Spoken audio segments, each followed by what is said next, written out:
बिस्मिल्लाहिर्रहमानिर्रहीम। नाज़रीन इकराम, अस्सलामु अलैकुम। मैं हूँ वसीम हाशमी, आप देख रहे हैं NTV। नाज़रीन इकराम, पाकिस्तान में कायरोप्रैक्टर एक जदीद अल्लूम समझा जाता है। ये कायरोप्रैक्टर दरअसल हकीकत क्या है? कुछ लोग इसको फिजियोथेरापिस्ट के साथ मुत्तसिल करते हैं, लेकिन फिजियोथेरापिस्ट और कायरोप्रैक्टर एक डिफरेंट चीज़ है। मेरे साथ मौजूद है कायरोप्रैक्टर जनाब आमिर शहजाद साहब। गुलरेज टू रावलपिंडी में इनका हॉस्पिटल है और इनसे बहुत से लोग फैज़याब हो चुके हैं। आइए इनसे मुलाकात करते हैं और जो कायरोप्रैक्टर है इसके बारे में आपको आगाही देते हैं। अस्सलाम वालेकुम आमिर। वालेकुम अस्सलाम। बहुत शुक्रिया, सबसे पहले आपके पेशेंट अभी बाहर बैठे हैं और मैंने आपका टाइम लिया। ये कायरोप्रैक्टर दरअसल हकीकत क्या है? कायरोप्रैक्टिक एडजस्टमेंट्स होती हैं स्पाइन की, जैसे किसी को मोरों का या डिस्क का या घुटनों में कोई दर्द है, पट्ठों में कोई खिंचाव है, फ्रोज़न शोल्डर है। इसका ये ट्रीटमेंट होता है विदाउट मेडिसन, विदाउट सर्जरी, और इसमें किसी किस्म के कोई गैजेट्स नहीं यूज़ होते, या हाथों से एडजस्टमेंट्स की जाती हैं इसकी। और इसकी अवेयरनेस मैं बता दूं लोगों को, क्योंकि अक्सर लोग जाते हैं थेरापिस्ट के पास, उन्होंने भी कायरो लिखा होता है और वो बहुत ज़्यादा सेशन करते हैं। तो इसकी अवेयरनेस सब लोगों के लिए यही है कि कायरो एडजस्टमेंट्स में हार्डली 6 सेशन होते हैं, इससे ज़्यादा नहीं होते, और हर सेशन का रिज़ल्ट ऑन द स्पॉट आपके सामने होता है, और इसमें कोई गैजेट्स नहीं यूज़ होते, हाथों से एडजस्टमेंट्स होती हैं।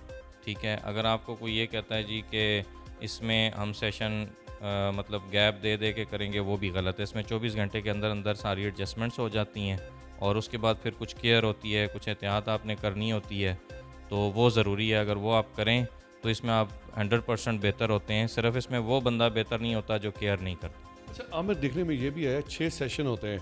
मैं ये समझ सकता हूँ कि 2 दिन के अंदर भी 6 सेशन हो जाते हैं कि आपका वीकली सेशन होता है इसमें? नहीं, इसका प्रोसीजर ये होता है कि जैसे आप सुबह में अगर आए हैं तो आपने 2 सेशन सुबह में कराए, और उसके 3 घंटे बाद आप अगले 2 सेशन करा सकते हैं, और फिर नेक्स्ट डे आप आके अगले 2 सेशन करा के 6 कंप्लीट कर सकते हैं।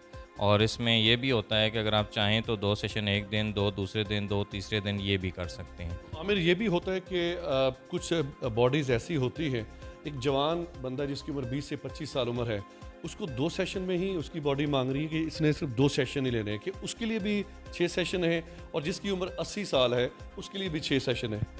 देखिए, सेशन डिपेंड करता है कि आपको जो प्रॉब्लम है वो कहाँ तक फैला हुआ है, वो कितना बढ़ चुका है आगे। ठीक है, अब अगर आपको बल्जिंग डिस्क है तो उसमें कोई इशू नहीं होता, वो बाज़ दफ़ा 1 से 2 सेशन में भी मसला हल हो जाता है आपका। ठीक है, अगर सर्विकल स्पाइन में है, गर्दन में है। अगर नीचे कमर में आ रहा है और बल्जिंग डिस्क है तो वो भी 1-2 सेशन में रीसेट हो जाता है, लेकिन फिर उसके लिए आपको हफ़्ता 10 दिन केयर करनी पड़ती है। लेकिन अगर डिस्क डिफ्यूज़ हो जाए, जिसको हर्निएटेड डिस्क कहते हैं, डिफ्यूज़ डिस्क कहते हैं, ठीक है, और आपको अक्सर कहते हैं जी मोरों में डिस्क फट गई है, या नस दब गई है, या मोरों में गैप आ गया है, ये सारा एक ही मसला है। आमिर, इसमें यह भी देखने में आया अक्सर ख़वातीन को, मर्द हजरात को शाटिका का दर्द होता है, यानी कि जब वो वॉशरूम से उठते हैं, कमोड यूज़ नहीं करते, इंडियन फ्लश इस्तेमाल करते हैं, तो टांग उनकी जो होती है वो सुन हो जाती है।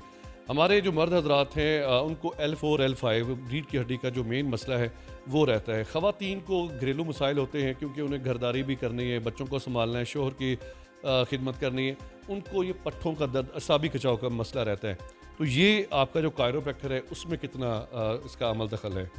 देखें, जो ये जो चीज़ें आप पूछ रहे हैं, इसमें होता ये है कि अक्सर फ़ीमेल की, जब भी किसी भी फ़ीमेल की डिलीवरी होती है तो उसके बाद आपने देखा होगा हर फीमेल 2-4 मंथ के बाद कंप्लेन करती हैं, मुझे पट्ठों में खिंचाव है, कमर में दर्द है, कूल्हे में दर्द आ रहा है, टांग में खिंचाव आ रहा है, पाँव सुन्न हो रहा है। ये सारा L4 L5 की डिस्क डिफ्यूज़ होने की वजह से होता है। उसकी वजह ये होती है कि जब आप प्रेगनेंसी में होते हैं तो आप 5 मंथ्स तक तो अपनी कमर को बेंड ही नहीं कर सकते। तो जब इंसानी बोन्स का एक फार्मूला है कि आप 60 घंटे किसी भी पोस्चर में रहते हैं, आपकी बोन्स उस पोस्चर में बेंड होना शुरू हो जाती हैं। तो इसमें भी यही होता है कि आपको लंबर स्ट्रेटनिंग हो जाती है, और उसके बाद जब आप डिलीवरी के बाद जब आप कमर बेंड करते हैं, ज़ाहिर बात है आप बच्चे को फीड कराते हैं, आप कमर बेंड करते हैं, तो उस सूरत में फिर आपको जो लंबर स्ट्रेटनिंग है उस पर प्रेशर पड़ता है, और डिस्क पे प्रेशर जाता है, और डिस्क डिफ्यूज़ हो जाती है। उसकी वजह से फिर आपको शार्टिक पेन स्टार्ट हो जाता है। अच्छा आमिर, ये जो होती है कायरोप्रैक्टर, एक एक इंसानी जिस्म के लिए हर 3 माह बाद, हर 2 माह बाद उसी तरह ज़रूरी है जैसे हम मोटरसाइकिल या गाड़ी की ट्यूनिंग वगैरह करवाते हैं? जी बिल्कुल, ये इंसान की ट्यूनिंग है, जैसे आप गाड़ी बाइक की ट्यूनिंग कराते हैं, इसमें कोई एज लिमिट नहीं होती, हर एज का बंदा करवा सकता है। और अगर आप हर 3 मंथ्स में या 6 मंथ में एक दफ़ा भी अपनी फुल बॉडी एडजस्टमेंट करा लेते हैं तो आपको कभी भी मोरों के, पट्ठों के, जोड़ों के, नर्वस सिस्टम के ऐसे कोई प्रॉब्लम्स नहीं होते और बीमारियां भी बहुत कम लगती हैं।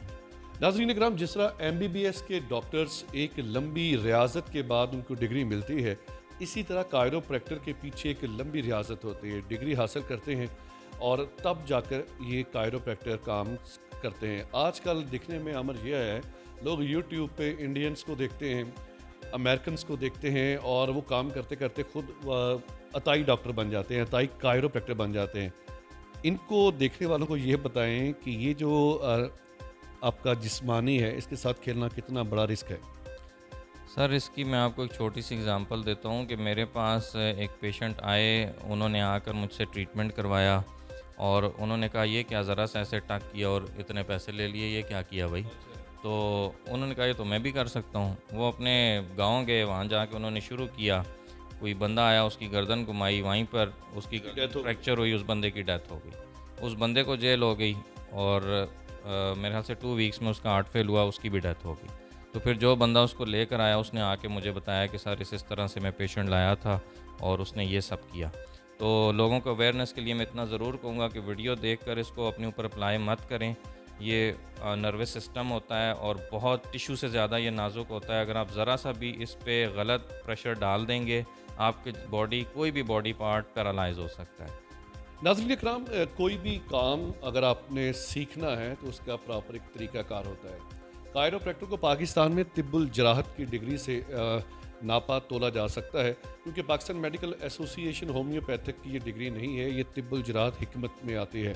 आमिर, ये सिर्फ दूसरे ममालिक में देखा जाए तो वहाँ पर इसको MBBS की डिग्री के साथ तस्वर किया जाता है, पाकिस्तान में इसको हिकमत में क्यों लिया जाता है? सर उसकी रीज़न ये है कि मैं ख़ुद जब अपनी रजिस्ट्रेशन के लिए PHC गया तो उन्होंने मुझे कहा कि जी ये तो इंटरनेशनल डिग्रियां तो हम एक्सेप्ट ही नहीं करते, हमारा अपना लॉ है, उसके मुताबिक, हमारे लॉ के मुताबिक ये NCT में आता है, तो उसके लिए आपको NCT का कोर्स करना पड़ेगा, वो आप करेंगे तो फिर आपको रजिस्ट्रेशन होगी।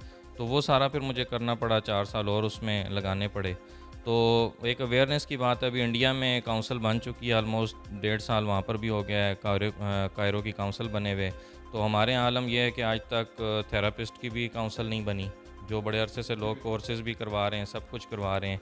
तो मैं यही कहूँगा कि अपनी स्पाइन से किसी को मत खेलने दें, इसको ज़रा सीरियस लें। मेरे पास बहुत सारे पेशेंट आते हैं जो शुरू में आते हैं, थोड़ी सी इन्फॉर्मेशन लेते हैं, चलते फिरते आते हैं और चले जाते हैं। जब दोबारा आते हैं तो व्हील चेयर पे या उनको चरपाई पर लेकर आते हैं। तो मैं यही कहूँगा कि आप लोग जब कोई भी प्रॉब्लम, हल्का सा कोई सिग्नल आपको बॉडी देती है कि कहीं पर कोई इशू आ रहा है, कोई प्रॉब्लम आ रहा है, तो उसको काइंडली ज़रूर टाइमली चेक करवाएं ताकि आपको किसी किस्म का कोई प्रॉब्लम ना हो। सोशल मीडिया पर आप मौजूद हैं, आपसे कोई रब्ता कायम करना चाहे तो सोशल मीडिया का जो प्लेटफॉर्म है उसका ज़रा आप बता दें। जी, हमारा यूट्यूब का चैनल है CPT पाकिस्तान के नाम से, और फेसबुक का हमारा पेज है कायरोप्रैक्टिक ट्रीटमेंट CPT के नाम से।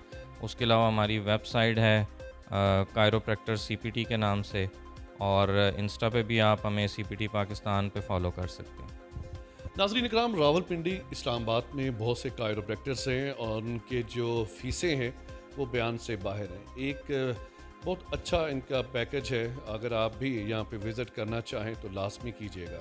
कैमरामैन उस्मान खरल के साथ वसीम हाशमी, रावलपिंडी, NTV।